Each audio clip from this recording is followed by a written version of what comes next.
The World Cup is starting this week. I've been obsessed with it. Watch my live stream for a great deep dive. It's on this channel on everything having to do with the World Cup, the U.S. men's national team. I love it. People are excited. But there's a darker side, a weird nexus between power, prestige, sports, and of course, Donald Trump. And that's what we want to get into in this week's deep dive. Matt GPT, I have a question. Why does Trump keep showing up at every major sporting event in America? Donald Trump is turning the White House into a UFC arena. Everyone's covering the clown show. Nobody is saying what it actually is. This is not just a birthday party. This is not just a celebration of America 250. This is a president using the most powerful office in the world as a professional business tool. And if you think this is just about the UFC, you haven't been paying attention. The World Cup, the NBA Finals, professional golf, 16 major sporting events in 16 months. Presidents and sports have always mixed. Taft threw out the first ceremonial pitch in 1910 because a baseball owner thought it'd boost attendance. Nixon was obsessed with sports. He called coaches, suggested plays, and installed a bowling alley in the White House. But Nixon was just a fan. Trump flipped the formula. Someone is always cashing in. Take the NBA Finals. Trump is a genuine Knicks fan, has been his whole life. But the story isn't Trump attending the game, it's the relationship with Knicks owner James Dolan. 3 weeks before tip-off, Trump committed $8 billion to rebuild Penn Station. New train hall, new entrance, expanded capacity. And MSG stays exactly where it is, which is worth a fortune to Dolan. Oh yeah, one more thing. Inside the new renderings, a wall bears the presidential seal of Donald J. Trump.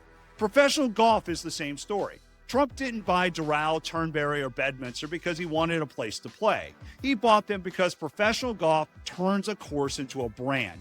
A tournament brings television cameras, corporate executives, sponsors, celebrities. It signals prestige in a way no marketing budget can buy. But Trump's golf business became politically toxic. Doral was a PGA Tour stop for 45 straight years. Then Cadillac pulled their sponsorship in 2016. After January 6th, the PGA Championship was pulled from Bedminster. The R&A said Turnberry would not return to the open road. Then Trump wins in 2024, and the PGA Tour came crawling back to Doral the very next year. And every time Trump shows up at a tournament at one of his golf courses, the presidency becomes a marketing tool. The motorcade, the cameras, the coverage. He is using the most powerful office in the world to increase the value of the Trump brand. Which brings us to the UFC, because unlike golf or Madison Square Garden, this one isn't subtle. 25 years ago, the UFC was a pariah. States were banning it. Trump gave them a home. His Atlantic City casinos hosted UFC events when the sport had nowhere else to go. That relationship never went away. Dana White has been by Trump's side through every campaign, and now Trump is paying him back in the only currency that matters at this level: access. And not just any access, the White House lawn, the most recognizable address on the planet. A global pay-per-view audience, a presidential endorsement that no marketing budget in the history of sports could replicate. No president has ever done this, not even close. But nothing compares to the World Cup. FIFA may be the most corrupt organization in the history of modern sports. In 2015, the FBI arrested senior FIFA officials in a Zurich hotel. Millions in bribes, corrupt hosting deal, 12 officials pleading guilty. But they didn't clean it up. They just got a new president. And that president has been to the White House more times than most cabinet members. FIFA expects to extract between 11 and 14 billion from the World Cup. Every dollar of that goes to FIFA. American host cities are on the hook for hundreds of millions in cost. Security, stadium upgrades, transportation, fan festivals.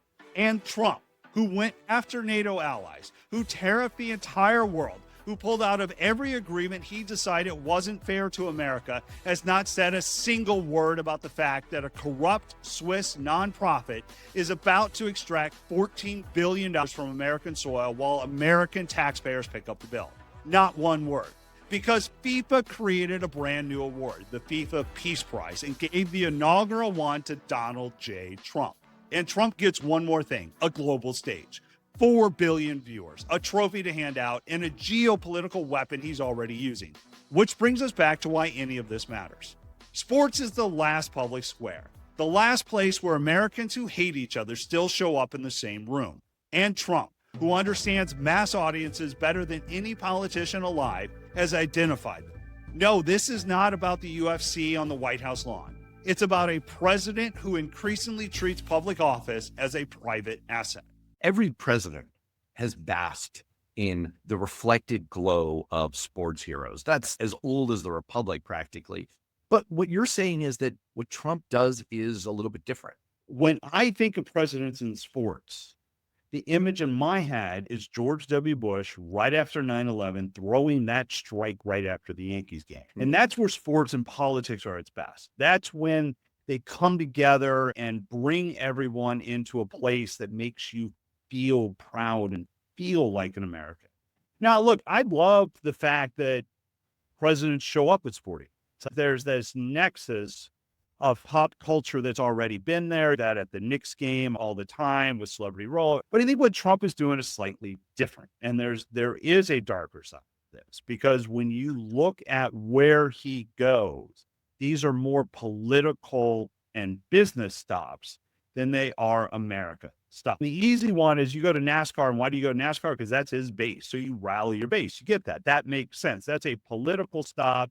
But then when you start to get into things like golf or the UFC, it becomes much, much darker. I want to go back to your reference to George W. Bush throwing out that first pitch after 9/11. It was the apex for him. May remember, some of our viewers may be a little young for this, but he hit heights of post 9/11 approval rating, popularity that had almost never been seen in American politics before. Right. What started the downslide? When he started to turn it to his own political advantage. He started to use it politically weaponized, although it's quaint the way he did it back then compared to what we're seeing now. He tried to weaponize that popularity to drive what became first the Afghanistan war, which we were all united in at the time, and then the Iraq war. And that's where things began to split, and he began to turn it on Democrats. That's not what people want to see, and it's not what people want in their sports.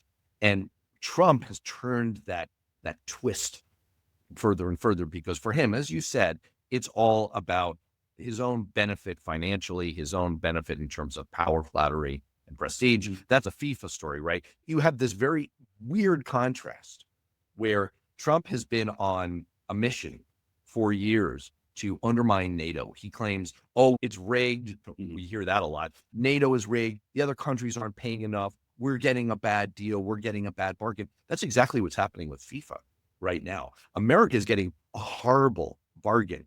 FIFA expects to get roughly $13 to $14 billion of revenue out of the World Cup. On our soil, it's likely going to be the richest tournament in history. But unlike back in 1994, the last time we hosted the World Cup, FIFA this time is controlling most of the major revenue streams itself. And localities, cities, states are being left with massive bills, $500 million for New York and New Jersey alone, preparing for the tournament, police and emergency services and everything else that goes with hosting a World Cup site. If Donald Trump cared at all about the kinds of things that he claims to care about when it comes to NATO, he would insist, wait, why are we hosting? Where's our cut?